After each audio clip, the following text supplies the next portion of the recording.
Hello everyone, it's me Clayton. I just finished watching 355, starring Jessica Chastain, Lupita Nyong'o, Diane Kruger, and Penelope Cruz. This is the first big release from Universal Pictures this year, and it's directed by Simon Kinberg, who is unfortunately also the director of X-Men Dark Phoenix. But I will say this isn't as bad as Dark Phoenix was, but that's not to say that the film is good. It just feels like every other conventional spy film that you'd expect from the genre. Let's get to the story when it comes to talking about that, shall we?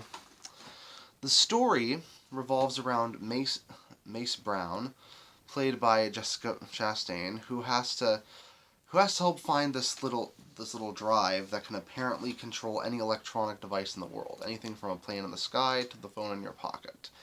And it could cause some real damage if the wrong people get a hold of it. So Mace has to ally herself with a tech whiz from the MI6, played by Lupita Nyong'o, a psychiatrist from Colombia, played by Penelope Cruz, and a German agent, played by Diane Kruger. All while it seems like these four women have to deal with someone else who's watching their every move, and as they have to essentially go into a finale that basically has them use their best John Wick and Atomic Blonde moves to get them out of a sticky situation, as it seems that they can't even trust their own agencies when it comes to getting the job done. But that's all I'll say about the story.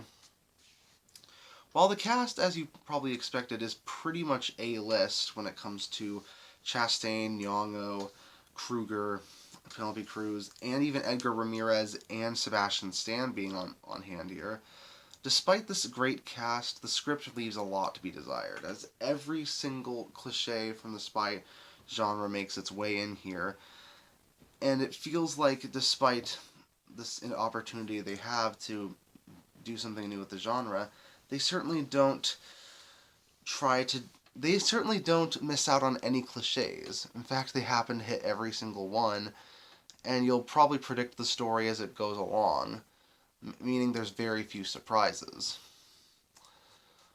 However, the action scenes are pretty fun, even if John Wick and Atomic Blonde did do them better. I think Kinberg has improved his shooting and his directorial style when it comes to that action, especially since this isn't his student film like Dark Phoenix was.